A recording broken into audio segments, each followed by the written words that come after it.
Hello friend, আজকে বিকেল থেকেই ভিডিওটা শুরু করছি। এখন আমি আর আমার ছেলে বেরিয়ে পড়ছি আমাদের ঠাকুরনগর ঠাকুরবাড়ির উপর, ওখানে রথ হয় সে দেখতে।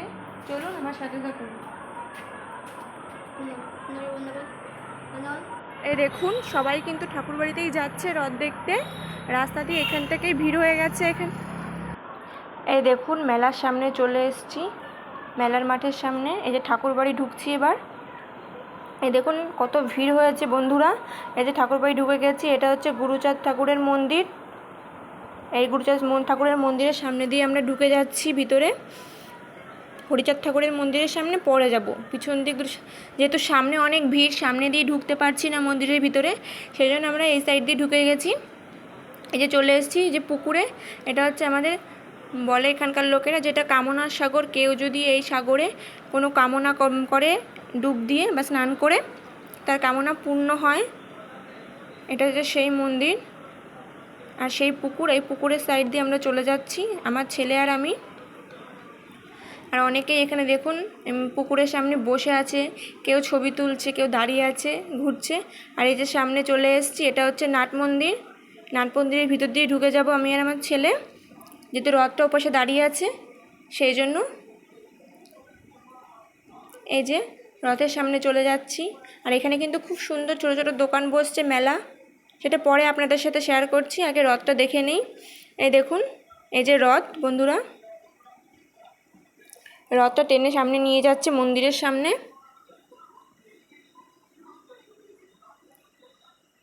আর একজন উপরে দাঁড়িয়ে আছে। এই যে এবার চলুন আপনাদের সাথে মেলাটা শেয়ার করি। এই যে ছোট ছোট দোকান বসেছিল মেলার খেলনা, কিন্তু আমার ছেলে তো এত ছোট না যে এই খেলনাগুলো আমি কিনবো, সেই জন্য আর কেনা হয়নি। এই দেখুন কত সুন্দর মেলা বসছে। এটা নাট মন্দিরের ভিতরেই মেলাটা বসছে। এই দেখুন কত সুন্দর। এবার চলে এসেছি মন্দিরের সামনে, রথটা মন্দিরের সামনেই চলে এসছে। এই যে রথটা, এখানে সবাই এখান থেকে বাতাসা কিনে ছুটছিল, কিন্তু আমি আর ওই ভয়ের রিস্কটা নেইনি, ভিড়ে ঢুকতেই পারিনি সেই জন্য। এই দেখুন রথটা দাঁড়িয়ে আছে, এই রথটা এখান থেকে নিয়ে চলে যাবে, সেটা আবার উল্টো রথের দিন নিয়ে আসবে। কিন্তু সেটা যে কোথায় নিয়ে যায় আমার জানা নেই, আপনারা যদি কেউ জানেন কমেন্ট করে জানাবেন। এই দেখুন এই যে রথটা এবার এটাকে নিয়ে যাবে। আর ভিড় দেখেছেন বন্ধুরা কত, ওই দেখুন বাতাসা ছুঁড়ে মারছে। এই যে আমার ছেলে আর আমি এখানে দাঁড়িয়ে আছি, একটু ভিড়টা কমেছে সেই সাহস করে ঢুকেছি। এবার এখানে একটা ছোট্ট বাচ্চা মেয়ে এসেছিলো রথ নিয়ে। দেখুন এই যে মেয়েটা এই রথটা নিয়ে এসেছিলো, সেই জন্য আমার ছেলে কটা ছবি তুলে নিচ্ছিল রথের সাথে দাঁড়িয়ে। আর এই যে রাস্তার দুপাশ থেকে খাবারের দোকান বসছিল। আগেতে দেখালাম আপনাদের সাথে যে নাট মন্দিরের ভিতরে মেলা বসছে, কিন্তু খাবারের দোকানগুলো রাস্তার দুপাশ থেকে বসছিল। আর এই যে রথটা এখান থেকে নিয়ে চলে যাচ্ছে এখন, এটা আবার উল্টো রথের দিন নিয়ে আসবে। আর এখানে এই দাদা রোল ভাজছিল। এই দাদার বাড়ি আমাদের পাড়াতেই, খুব সুন্দর রোল বানায়, সেজন্য আমরা এখান থেকে রোল নিয়ে নিচ্ছিলাম। আর দেখুন তেলটা কিন্তু একদম বাজে তেল না, ভালো তেল দিয়েই ভাজছিল। এই দেখুন ভাজা হয়ে গেছে, এবার এই দিদি বানিয়ে দেবে। এই দেখুন কত তাড়াতাড়ি কাজ করছে, যেহেতু উনি রোজই এগুলো করে, ওনার দোকান আছে আমাদের পাড়াতেই, সেই জন্য খুব তাড়াতাড়ি করছিল। আর দোকানে অনেক ভিড় পড়ে গেছিলো। এই দেখুন বানানো হয়ে গেছে, এবার দিয়ে দেবে। কিন্তু যেহেতু অনেকটা গরম ছিল সেই জন্য আরেকটা পেপার উপর থেকে দিয়ে দিচ্ছিল, ছোটো মানুষ ধরতে পারবে না তাই। এই যে ছেলে নিয়ে নিল। এবার চলুন, এই যে মন্দিরের সামনে যে মাঠটা, সেই মাঠে অনেক লোক বসে আছে, আমি আর আমার ছেলে চলে যাব সেখানে বসবো সেই জন্য। কিন্তু এত লোক বসেছিল আমরা জায়গা খুঁজে পাচ্ছিলাম না যে কোথায় বসবো। চলুন জায়গা খুঁজে পেয়েছি, এবার বসে পড়ি।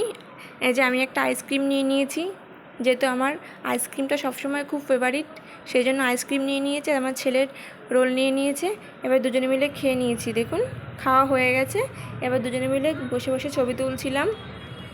আমার ছেলে ভাবছে আমি মনে হয় ছবি তুলছি, সেই জন্য দেখুন পোজ দেবে, দেখুন পোজ দিয়েছে ছবি তোলার জন্য, কিন্তু পরে দেখলো না ভিডিও করছি, সেজন্য হাতটা সরিয়ে নিল। আর এখানে বসেছিলাম, একটা গরু হুট করে চলে এসছে মাঠের ভিতরে। এটা গরু না ষাঁড় আমি বলতে পারবো না, কিন্তু মনে হচ্ছিল গরুই। আর আমার ছেলে দৌড়ে চলে গেছে গরুটাকে আদর করতে। দেখুন আদর করছে, ওর একটু ভয় নেই গরুটা গুঁতো দিতে পারে। দেখুন আদর করে চলে এসছে। আর এই যে মেলার মধ্যে ঘুরতে ঘুরতে আমার দুটো স্টুডেন্টের সাথে দেখা হয়ে গেল, ওরা আমার কাছে পড়ে। এই যে ওর মা। এই যে এখানে এই মাঠে আমরা বসেছিলাম, এবার বাড়ি যেতে হবে সেজন্য উঠে চলে এসেছি। আর এই যে আসার সময় এই যে ঠাকুরবাড়ি আর একটা রথ নিয়ে এসছে। এই রথে কিন্তু জগন্নাথ দেবকে বসানো হয় না, এটা হরিচাঁদ গুরুচাঁদ শান্তিমাতাকে বসানো হয়। দেখুন রথের ভিতরে বসে আছে ওনারা তিনজন, আর এখানে প্রসাদ দিচ্ছিল, আর সবাই যাচ্ছিল রথের দড়িটা টানতে। সেজন্য আমি আর আমার ছেলে চলে গেছিলাম রথের দড়ি টানতে। আর এখান থেকে কিন্তু উনি প্রসাদ দিচ্ছিল সবাইকে, আর সবাই প্রসাদ নিচ্ছিল। এই দেখুন ঘোরা হয়ে গেছে, এবার চলে এসেছি বাড়ি যাওয়ার জন্য পাঁপড় নিতে। যেহেতু রথ, পাঁপড় তো খেতেই হবে, সেই জন্য এই যে এখান থেকে পাঁপড় নিয়ে নিচ্ছিলাম। আর এনার মেয়ে আর আমার ছেলে একসাথে পড়াশোনা করে, সেই জন্য উনি হাসছিল। এই দেখুন ওনাদের পাঁপড় ভাজা হয়ে গেছে। এই যে পাঁপড় ভাজা হয়ে গেছে, তেলটা একটু কালো হয়ে গেছে, কারণ এই যে পাঁপড়টা ভাজছে সে পাঁপড় থেকে গুঁড়ো পড়ছিল, সেই জন্য তেলটা কালো হয়ে যাচ্ছে। এটা কিন্তু বাজে তেলে ভাজেনি, এটা ভালো তেলেই ভাজছিল, কিন্তু এই গুঁড়োগুলো পড়ে তেলটা কালো হয়ে যাচ্ছিল। আর এই দেখুন ওই যে কোয়েল চলে এসছে, আমার ছেলের বন্ধু। এবার বাড়ি চলে আসছি পাঁপড় নিয়ে। এই দেখুন বাড়ি চলে এসেছি। এই যে আমার মা আজকে দুপুরে কতগুলো পেয়ারা আর আম পাঠিয়েছিল বাড়ি থেকে, আমার শ্বশুরবাড়িতে পাঠিয়েছিল। এই যে পেয়ারাগুলো, অনেকগুলো পেয়ারা পাঠিয়েছিল, আর এগুলো অনেক বড় বড় ছিল পেয়ারাগুলো। এই যে আমার ঘোরা আজকে হয়ে গেছে। এখানেই আমার ভিডিওটা শেষ করলাম। যদি আপনাদের আমার ভিডিওটা ভালো লেগে থাকে লাইক কমেন্ট শেয়ার করে দেবেন, আর আমার চ্যানেলটা সাবস্ক্রাইব করে দেবেন, যেন আমি অন্য অন্য ভিডিও ছাড়তে পারি।